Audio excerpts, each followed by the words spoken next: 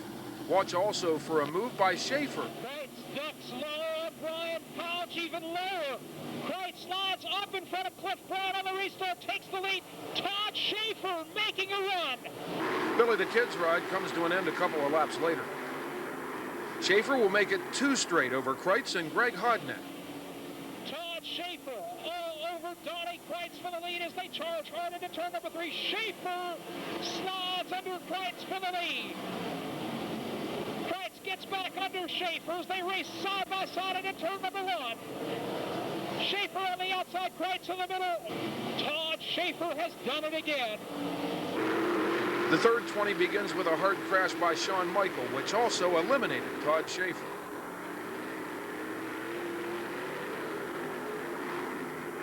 Fred Raymer, 77, leads, but here comes the 7 of Keith Kaufman. And loses nothing. Kaufman's still right there. Now Kaufman ducks low on Raymer, slides up in front of him, takes the lead. Kaufman takes the lead. Raymer draws back by Kaufman as they head over the bridge.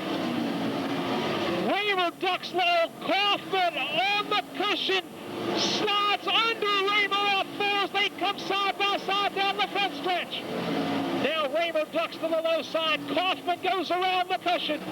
Kaufman drives under Raymer on the back stretch and takes the lead.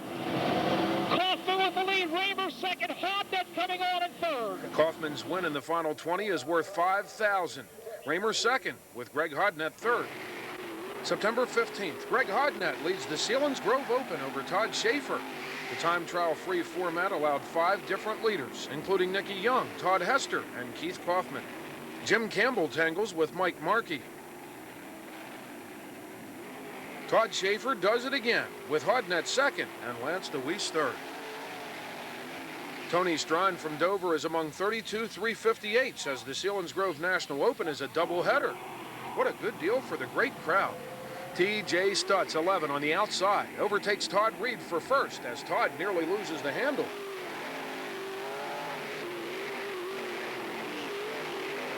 A lap 6 double flip with Tracy Templin sends Tony Strine over the triple guardrail without injury.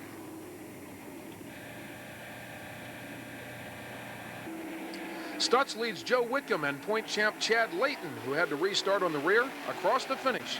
TJ's win is worth $2,000. September 21st, Williams Grove. Todd Schaeffer's juggernaut stumbles during a heat race. It's Mr. Excitement's only tumble of the year.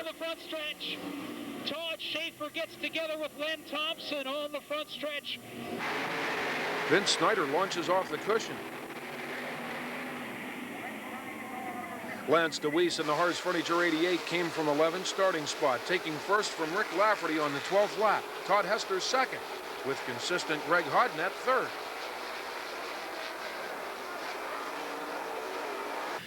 But no matter what anybody else says about no matter how many modified features anybody else won at this place, nobody has won more sprint car features at Williams Grove Speedway than Lance DeWeese. This was number 48. Congratulations.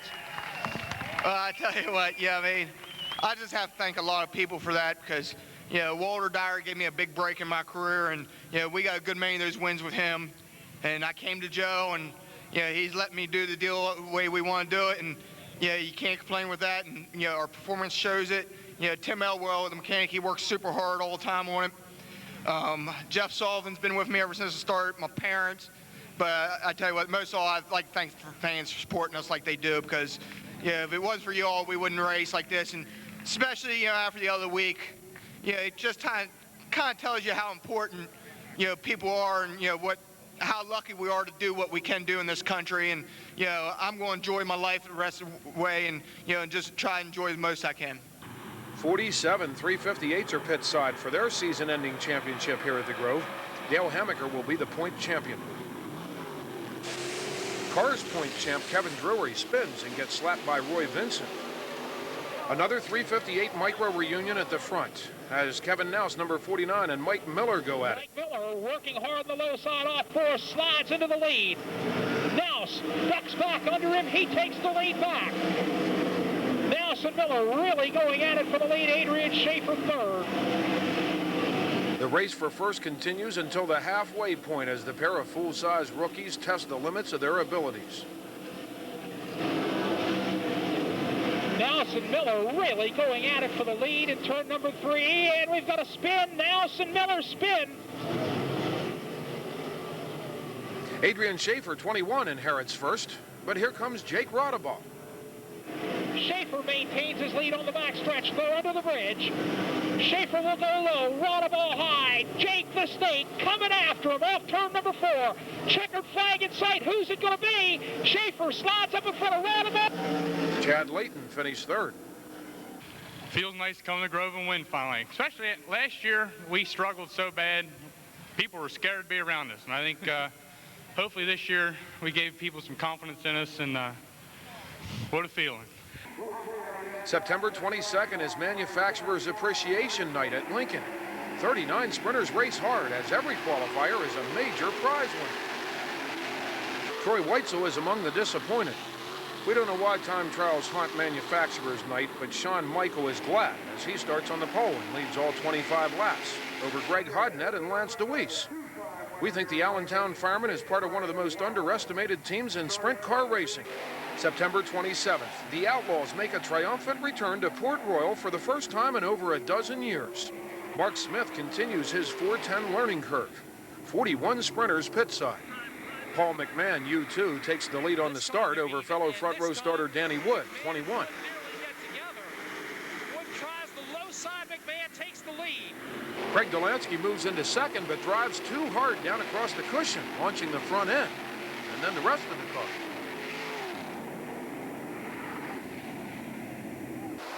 Lap 16. Danny Wood is a distant second, but watch the leader off turn 4 as he gets caught behind Skip Jackson, who is a victim of a blown tire. McMahon finally gets free of the lap car, but Danny Wood is not waiting for him. Danny, from Norman, Oklahoma, held off the field through a couple more restarts for his second official Outlaw feature win, the other one occurring just 2 nights earlier at Lernerville. Mark Kinzer moved past McMahon into second. Here's the likable underdog in Victory Lane. You guys are really on a roll now, and you're coming into Williams Grove Speedway with $25,000 on the line Saturday night. How many races can this victory streak go to? Well, you know, it can't hurt coming in after something like this. Who would have thought it? You know, I never would. So maybe we underestimate the team, or I did maybe once. So hopefully this is a pick-me-up and go. I think Tim Schaeffer had it right. He told me earlier, he said, you know, these things come in pairs. And boy, was he right. I got to give him $5 or so, something like that. Ladies and gentlemen, Danny Wood, your Pennzoil World of Outlaws feature winner. September 28th, the Outlaws bring their amazingly strong field to Williams Grove for the 2-day National Open. Watch third-place starter Tim Schaeffer from Aliquippa as he makes the cool move on the start of the preliminary night feature. Jason Myers will finish second with Lance DeWeese third. Tim Schaeffer working the low side in turn number 1, slides up in front of Lance DeWeese and takes the lead. Tim, National Open tomorrow night. You're a Pennsylvania guy from Western Pennsylvania. You raced here for a year. You know the significance of the National Open. What does it mean to be locked in right now? Well, it means a ton, you know. Who knows what the track's going to be like, because this place changes all the time. That's what's so great about it, because you never know what you're going to get. And it's definitely going to make our chance a lot greater to win this thing. And I'm telling you, I'm going to give everything I got to do it. Time trials are so important in outlaw competition that racers do anything to lighten up the cars for the 2 laps under the clock. Especially notorious is the removal of the tire bead lock. Last year, Dave Ely and Skip Jackson suffered hard hits when the left rear tires sucked off entering corners. Jackson's crash was as ugly as it gets. This year, it was none other than the king himself drawing the time trial card of doom. Steve Kinzer was all right, but it was only in inspection of the damage later that brought to light how close Kinzer came to serious injury. Kinzer hard into the guardrail.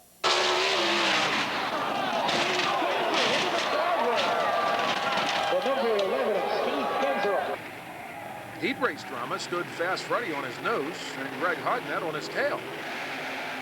The best break all night was that the bridge was between Brian Monteith's two high bounces. The PA posse does it again. Lance DeWeese starts on the pole and leads the whole way. Mark Kinzer finished second with Donnie Schatz third. It's the Williams Grove Point Champs' second Grove National win. October 6th is the Kenny Weld Memorial at Lincoln. Fred Raymer in his last race in the 77 started on the pole after a time trial inversion. We have a red for Craig Keel. And the red flag's going to come out. The move on the outside. The restart dumps Brian Monteith. And problems up on turn number 2. Brian Monteith. The final Lincoln spill of the year is Troy Buster Weitzel. On 1 and 2, the red flag will come out for Buster Weitzel. Right now, Raymer. It had to happen this way. In their last race before switching rides, Raymer 77 and Lance DeWeese 88 duke it out slide job after slide job.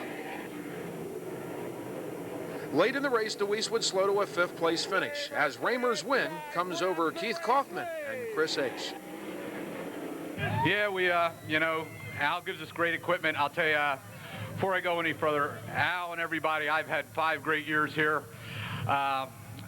Me and Al are still friends.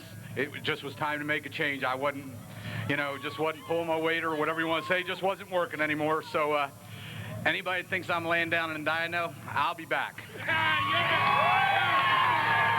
Again, thank Al, Colleen, Moon and Richie for putting up with my shit for all these years. And I'll be out in the parking lot tonight getting drunker than I've ever been. They're also settling the season over at Silver Spring. Dave Schaffstall works first away from John Garman. The Spring Point Championship will go to Carmen Perigo, with the Tour Championship to Frankie Hurt.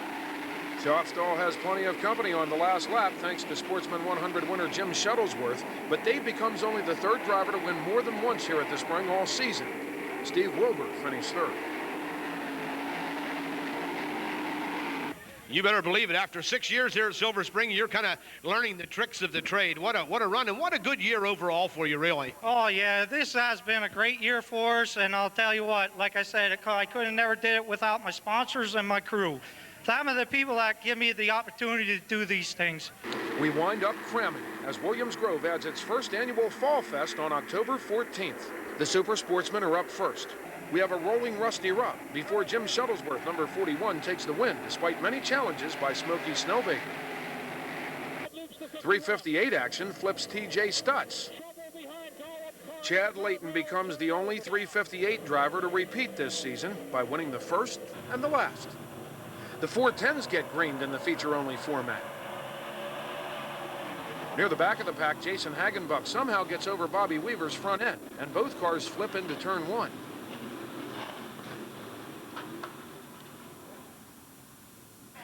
Weaver suffered a broken ankle. Another look at the crash, which flipped Hagenbuck at least 5 times.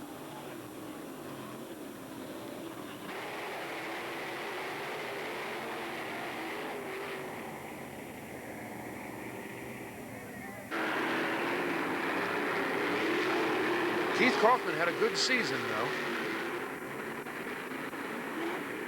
Todd Schaeffer sets a personal record with 6 Grove wins on a really good season.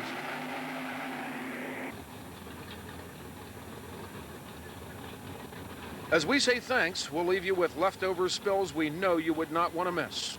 Out of the turn. Here they come for the green.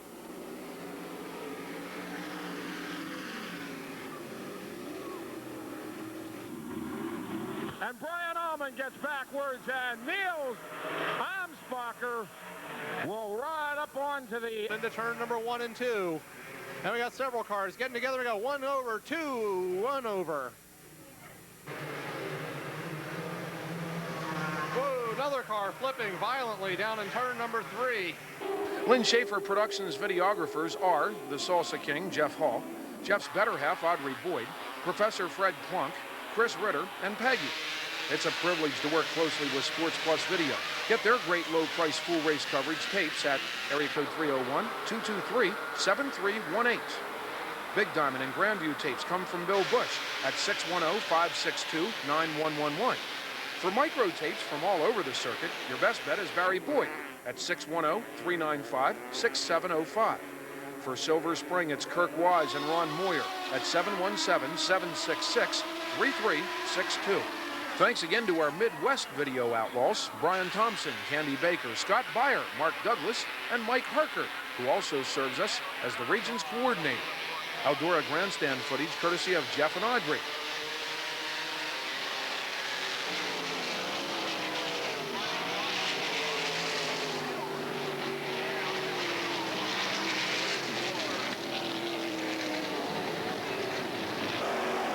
Thunder 2001 also includes scenes by Tom Kelly, Mike Bowers, Todd Oakletree, Brett Oakletree, Dennis Tacketts, Ron Leiter, and of course, Jim Murdoch.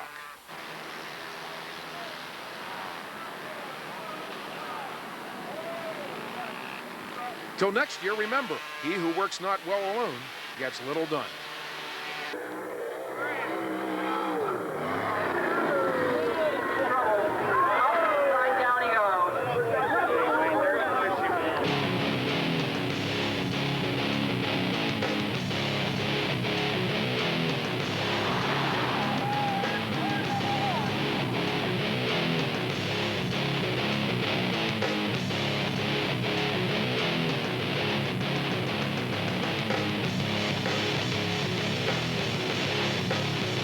Fans, catch local highlights on Dirt Track Tuesday, only on ABC 27 News at 6.